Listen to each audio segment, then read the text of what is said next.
Wow!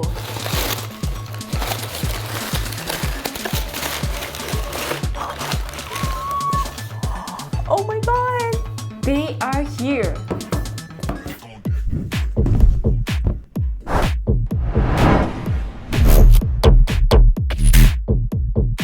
Hey guys, welcome back, Mindy here. Today in front of us we have here the new iPhone 13 and the 13 mini. So the packaging for these boxes are kind of different. There isn't like a plastic sheet wrapping around them anymore.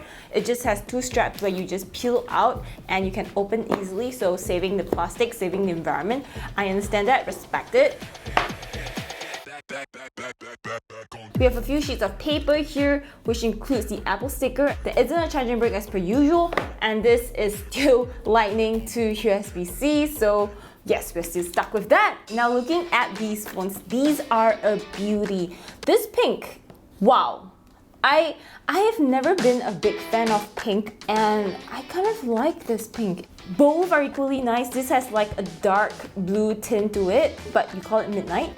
I wouldn't put these side by side because the colors just don't match, but if I'm just looking at this pink alone by itself, pink is actually really nice when you look at it. It has a subtle, kind of gentle feeling. It's not a hot pink color, and it's not the gross kind of pink, you know what I mean? It makes me feel like a princess. Let's be more gender neutral. This actually has a very elegant look to it. Now let's remove this. Ooh. Wow. The smaller notch. Can we turn it on? Okay, it's working. We're gonna set this up later. Now we're gonna check out the blue. Let's see. This is my second time laying hands on the mini and it's so freaking small. Can we have, wow! The 12 Pro Max feel like a giant next to this 13 mini. Oh my lord, it's like a baby. God guys, like look at this, oh damn. So I've briefly set this up and here we go. Okay, beautiful, beautiful, beautiful screens. I love that the notch is 20% smaller. I mean guys, look at this. Look at this humongous notch on my 12 Pro Max. This is like so wide and this is like just so tiny. I cannot wait for a day where we get completely notchless iPhones. That would be the dream.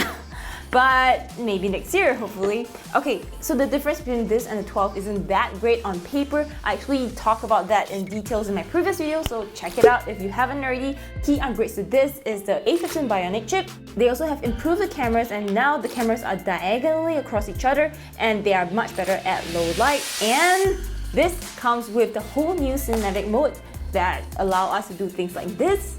As I come into frame, the camera automatically detects me, focus on me, and you get that nice blurry background, aka bokeh effect, but we probably gotta adjust that f-stop a little bit to get rid of the blur in the hair.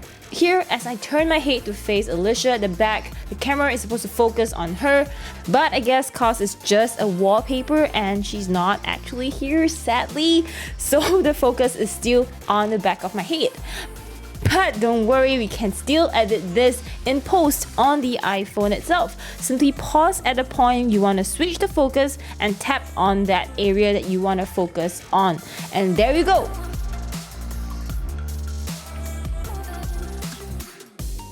And as my head turns back to face the camera, you can see my face come back in focus automatically.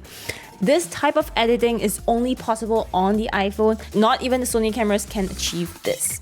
We also have photographic styles. Personalize the look of your photos by bringing your preferences into the capture, so you can choose a style. And we have the standard, and we have rich contrast, vibrant, and warm, and cool. And you can actually adjust how much you want this to be, how rich the contrast is. That saves you a lot of time so that you don't have to edit every single photo after you take them. And I can't wait to test this out on more interesting stuff besides this box here. Okay, just one thing, a few things actually. After using this and holding this mini in my hands for a while now, I kind of understand why people originally went with the mini instead of the other phone sizes, because this just fits so well in my palm, and like I can imagine texting in one hand so comfortably. It's just so much more convenient and so freaking light. I just cannot imagine. This is This is really a throwback to the olden days where we have small phones and when small phones were a big thing. But I would say because I do like to take photos, I do like to read on my phone, I like to have a bigger screen so I can see all of that. The Mini really looks like a baby next to any of these phones. I think it's pretty cute. One more thing is that smudges. If you guys can't tell, after using these phones for like 20 minutes, there's so much fingerprint smudges on this already, and that's because it has a glossy back, and that's why I kind of prefer the design on the Pros instead of this glossy, smudgy finish. Yeah, but overall, I love the colors a lot.